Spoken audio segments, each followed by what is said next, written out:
Assalamualaikum warahmatullahi wabarakatuh. Waalaikumsalam warahmatullahi wabarakatuh. Eh, jadi perkenalkan saya Asrofi Madani, teman-teman semua. Dari mahasiswa informatika Universitas Amikom Yogyakarta angkatan 2021 dengan NIM 21114254. Di sini saya ingin berdiskusi ya dan mewawancarai seorang, nyebutnya apa ya ini, wanita karir begitulah ya. Begitu karir yaitu ibu saya sendiri, kebetulan ibu saya sendiri, ibu tercinta, Ibu Rahma Fitriani. Selamat malam Ibu. Selamat malam. Selamat. Gimana sehat kabarnya Bu? Alhamdulillah sehat. Alhamdulillah. Mungkin Sebetulnya ya, kalau disebut wanita karir kurang tepat. berapa itu lebih tepatnya?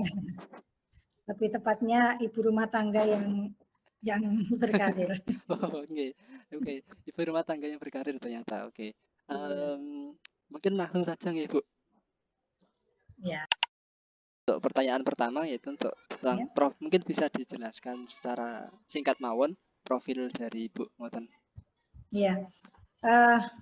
Baik. Tadi sudah diperkenalkan, nama saya Rahma Fitriani. Saat ini kebetulan saya menjabat sebagai Kepala Urusan Tata Usaha MTSN 9 Ngawi di sebuah kecamatan di lereng Gunung Lawu, Kecamatan Jogorogo, Kabupaten Ngawi. Untuk karir ini memang tidak serta-merta langsung menjabat sebagai KTU ya. Kemarin dimulai dari tahun 2011 ketika kami diangkat menjadi ASN, PNS saat itu yang sekarang berubah menjadi ASN.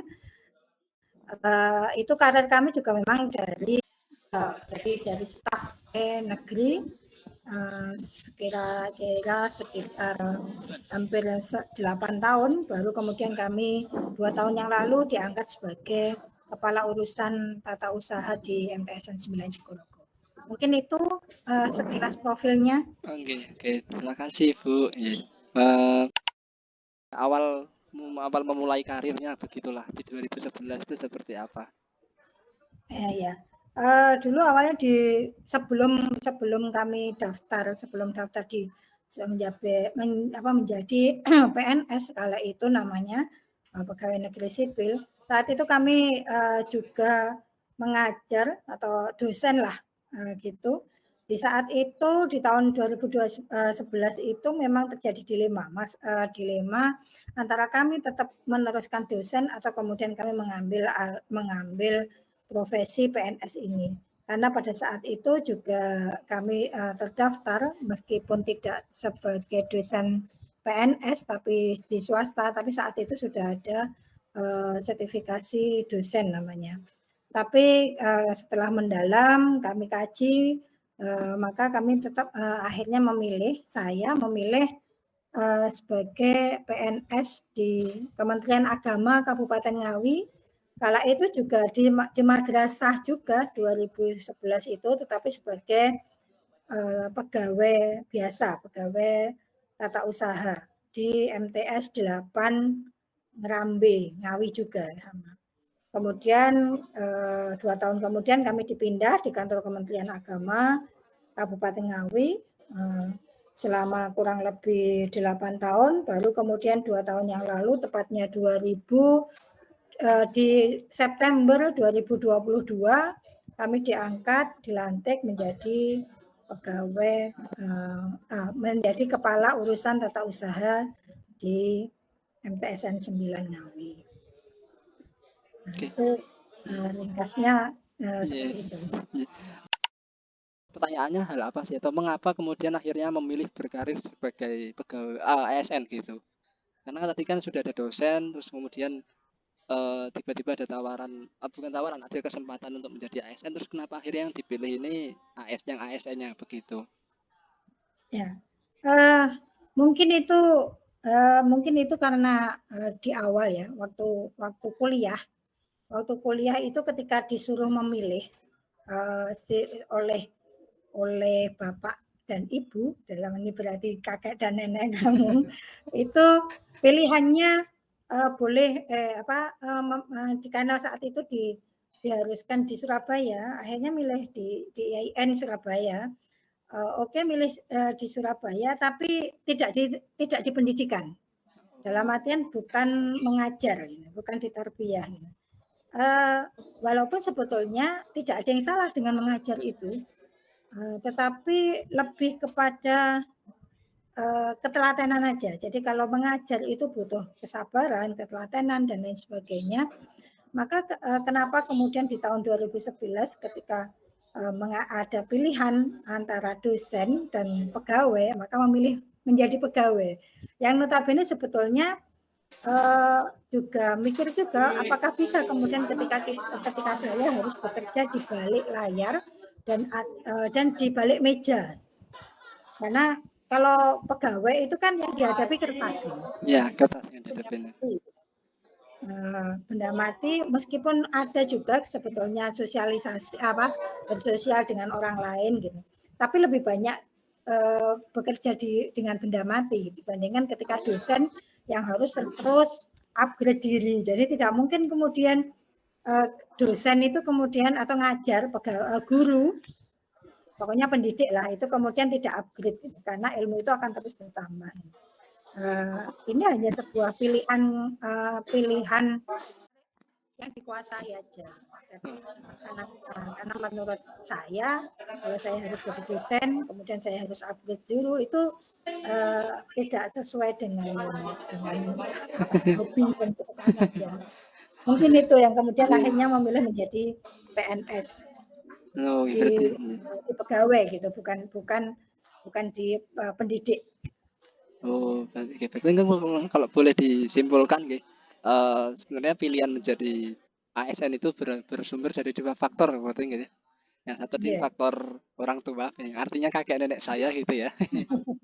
Iya, iya. Yang kedua faktor memang dari internal diri sendiri yang memang mungkin Betul. basicnya lebih ke arah yang berhubungan dengan administratif begitu mungkin ya. Iya, betul betul. Yeah. Kebetulan dulu sejak di organisasi itu kebetulan sekretaris terus yang disematkan pada diri saya. Mungkin ini untuk sebelum pertanyaan terakhir, mungkin ini bukan pertanyaan sih, tapi mungkin sifatnya meminta motivasi dan mungkin satu patah dua patah kata untuk untuk saya, untuk ibu, anak cowoknya ini dan para teman-teman di luar sana nanti mungkin lihat karena ini akan diupload juga nanti ya, diupload juga. Mungkin ada motivasi atau mungkin saran dan pendapat dari saran dan masukan untuk mungkin lagi mengembangkan karir seperti apa begitu. Ya, kalau masalah karir, kalau sekarang ini masih dalam tahap belajar, apapun itu, jangan menutup diri bahwa oh saya hanya suka komputer, mama gitu. Karena ini anaknya sedang kuliah di Amikom juga, tapi jangan kemudian bahwa menutup diri hanya komputer yang dipelajari sampai itu. Kembangkan juga siapa tahu ada bakat yang terpendam atau yang belum tergali dengan baik karena masanya masih masa pencarian gitu. Itu silakan dikembangkan, cari ilmu yang sebanyak-banyaknya. Baru setelah nanti sudah punya ilmu gitu, ilmunya sudah terpegang, baru kemudian akan tahu, oh saya itu sukanya ini. Baru setelah itu silahkan berkarir di bidang yang disukai. Hal yang paling enak itu adalah berkarir atau hobi yang dibayar. Itu sangat menyenangkan gitu. Jadi karena itu hobi gitu, tapi ternyata bisa menjadi sumber cuan kalau anak sekarang ngomongnya gitu ya. Cuan, betul. Cuan itu sumber cuan gitu. Itu menyenangkan gitu. Karena dia akan mengerjakan dengan senang hati gitu, tapi dibayar. Beda kalau kemudian karena terpaksa gitu. Itu meskipun dibayar itu kayaknya iyalah karena bekerjanya dia bekerja karena dibayar gitu. Itu akan sesuatu yang berbeda. Tapi jangan kemudian ketika nanti sudah mendapatkan pekerjaan atau karir yang ternyata itu bukan hobinya, ya jangan kemudian dilepas gara-gara itu bukan hobi saya. Itu bukan apa bahasanya kalau sekarang? Bukan Bukan passion mungkin ya. bukan passion saya, tidak bisa seperti itu gitu. Jadi kalau sudah berkarir di satu itu ya monggo digeluti, ditekuni gitu. Karena sudah menentukan satu karir, tapi beda lagi kalau itu masih dalam tahap-tahap belajar. Kalau dalam tahap belajar silahkan aja gali semua potensi yang ada. Siapa tahu dari ketidaktahuan itu ternyata malah itu yang menjadi sumber karir di kemudian hari. Jadi kalau katanya yang sekarang itu Gen Z itu kemudian menye-menye gitu. Jangan seperti itu gitu. Ketika sudah berkarir gitu, sudah ditentukan kemudian sudah masuk dalam satu bidang ya tekuni itu dengan baik gitu. Kemudian sukailah apa yang menjadi yang ada saat ini, syukuri, kemudian nikmati dengan enjoy yang kemudian bisa meniti karir sampai batasnya nanti karirnya seperti apa dan menjadi anak-anak yang sukses, orang tua nanti juga ya sukses dalam berkarir apapun itu karirnya. Itu mungkin apa ya, nasihat bukan nasihat sekelumit dari perjalanan waktu inilah yang kami yang sudah bekerja, yang sudah menikmati itu bisa merasakan seperti itu. Oke, jadi izin merangkum nih Bu ya. Nggih. Jadi intinya yang saya ingetin cuma satu, jalani, nikmati, syukuri. Iya, Kalau betul. udah berkarir ya, kalau sudah berkarir itu Iya, jalani, saya nikmati, sudah syukuri. berkarir. Ketika kalau enggak bekerja atau berkarir yang bukan di di bidang hobinya, mungkin Iya, bukan di bidang yang disukai, ya jalani, nikmati dan syukuri. Tapi yang alangkah beruntungnya kalau bisa bekerja di bidang yang disukai. Begitu nggih Bu nggih berarti ya. iya betul betul ya Ya, betul gitu. ya. Oke, mungkin terima kasih Ibu. Terima kasih Ibu. Ya, Iya, sama-sama. selamat malam. Selamat malam. Assalamualaikum. Waalaikumsalam warahmatullahi wabarakatuh.